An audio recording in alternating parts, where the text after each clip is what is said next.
Good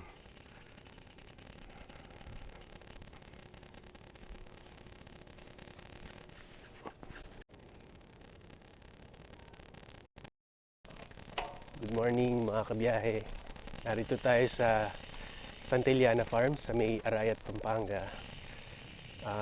Dinala ko yung bike para makapag-ensayo sa wakas at makapag-ride ulit since mga 2 buwan na tayong walang ride.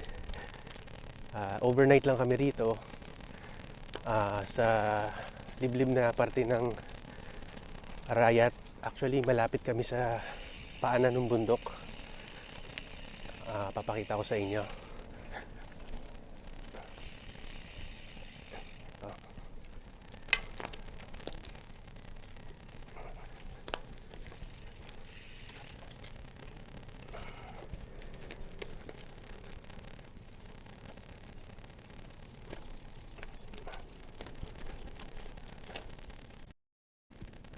At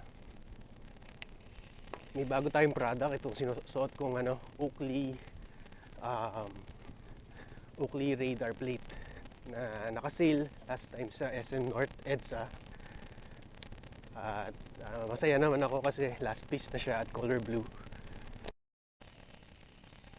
Ang gagawin ko bali, susundin ko itong nakalagay sa aking Garmin watch na map. Nag-create ako ng course kahapon. So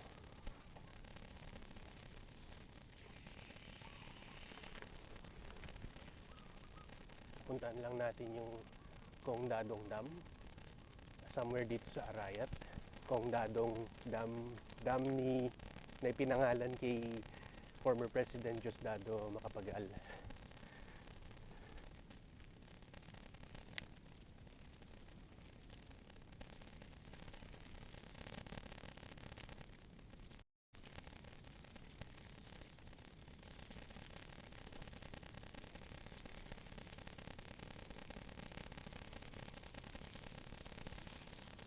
In total, very chill ride lang to. Kasi malapit lang naman yung pupuntahan, nasa 25 kilometers, balikan na yun.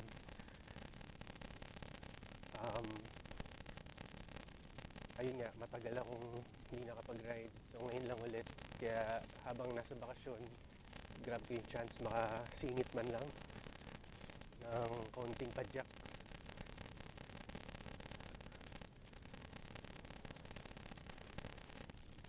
Kung mapapansin nyo, mali yung water bottle ko. Nakalimutan kong magdala dahil nag-aalangan akong ituloy ito actually. Pero ayan, dito na tayo. Kaya go lang. So ito pala yung landmark ng papuntang Santillana Farm. So San Roque Vitas Academy this way, dun pa sa loob. Tapos sa labas, itong Vitas Barangay Hall. Okay, ride na tayo.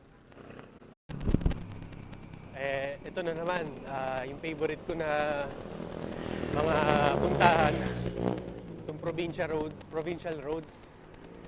At time check is 6:01 AM. Napakalamig pa sa umaga dito sa daan. At mga tao tulog pa. Ayan, tahimik. At mahangin. Sarap.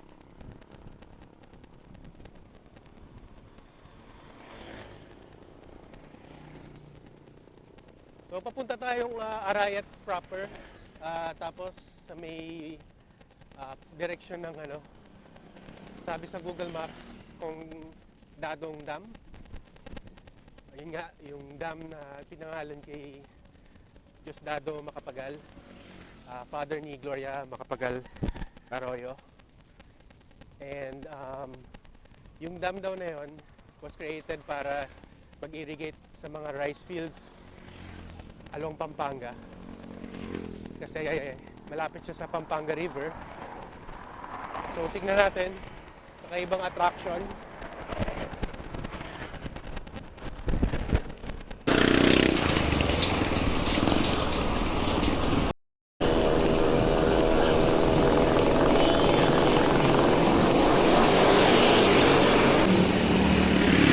lumagpas ako. Kaya hindi ko napansin. Dito pala dapat ako kumaliwa kanina. Rough road again.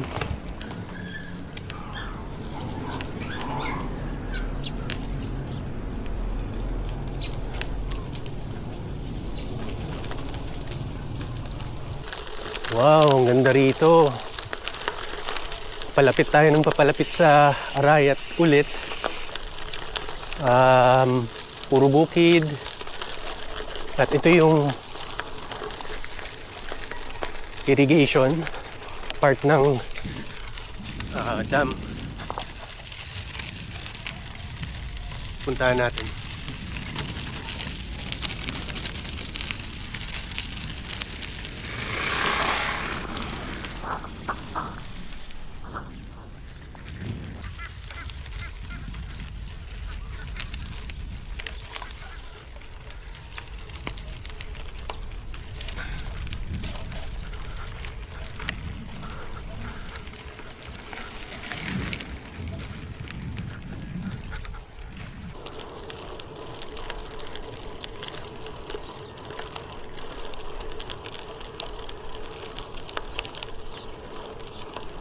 Hindi ko akalaing ganito kaganda ang Arayat up close.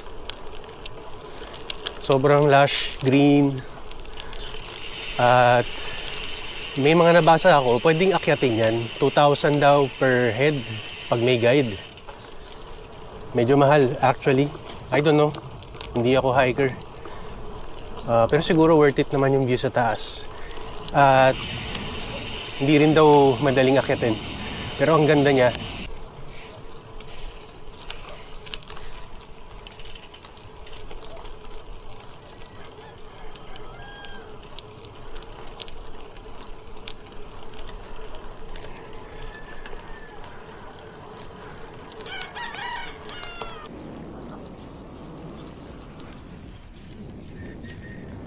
Mount Arayat, iconic mountain ng province of Pampanga.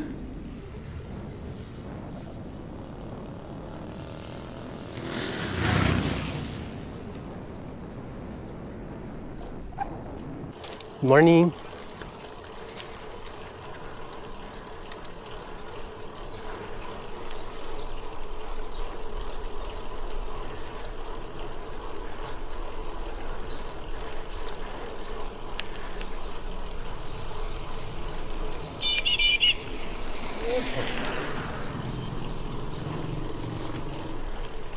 Okay.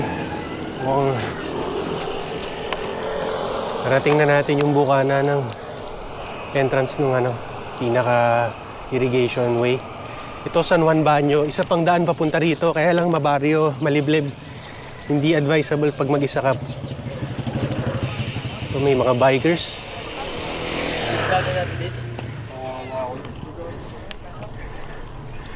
At naalala ko yung Mega Dike. Nakakamiss tuloy. Makulay ang rito, mga ang tawag dito, cement guards sa kalsada. At ito lang yung Arayat, sobrang lapit.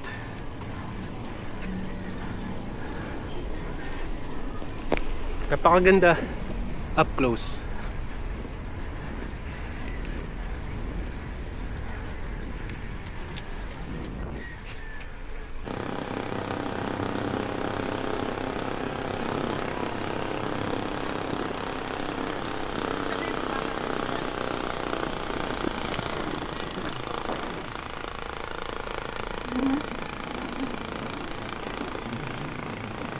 Good morning, Mount Arayat.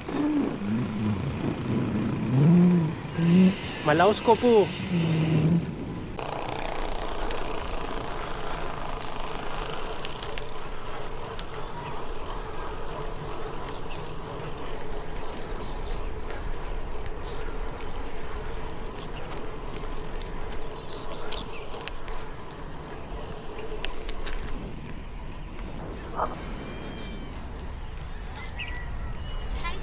No.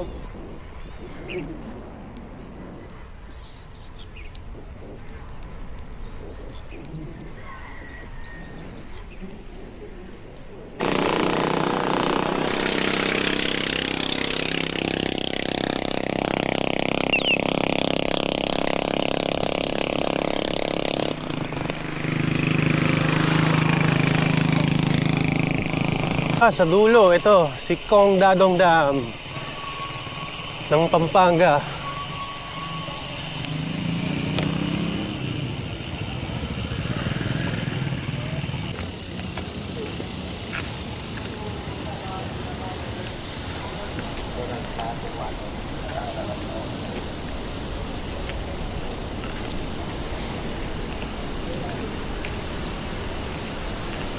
So, puntahan pala ito talaga ng mga tao. Napakaganda ng ano to, ilog na to.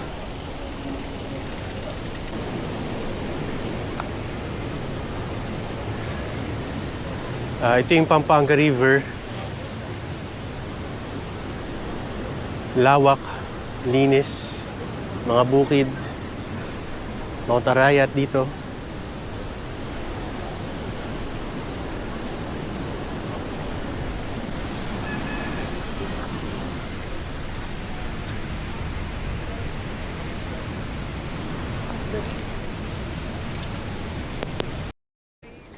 Lakad tayo papunta doon sa kabilang dulo. Tignan natin kung anong meron.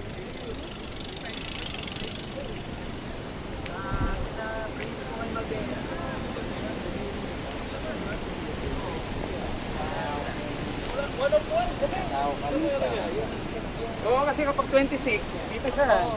Pag 29,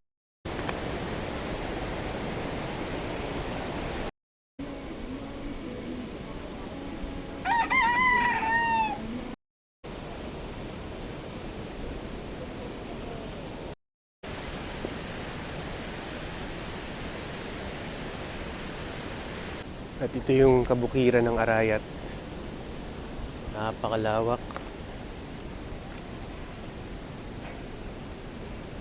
Napakaganda. At sarap sa mata. At katabi niya yung dam, ang Kong Dadong Dam, na tinayo noong 2002 ni Gloria Macapagal Arroyo. At dito sa other side, yung Mount Arayat. Napakagandang bundok.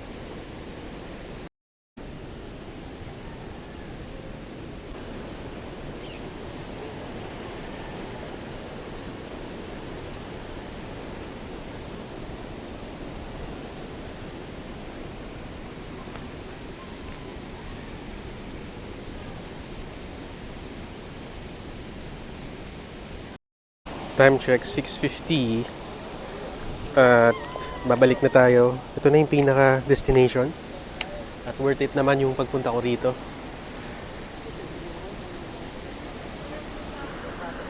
Kung may pagkakataon, ulitin ko to.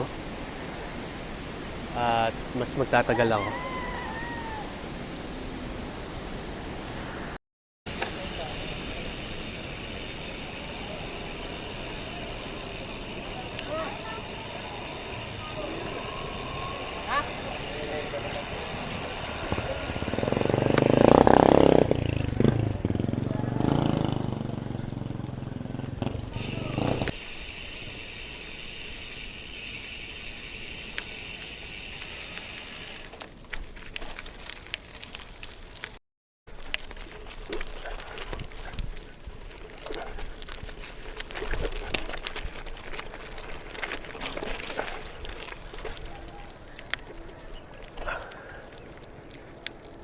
Okay.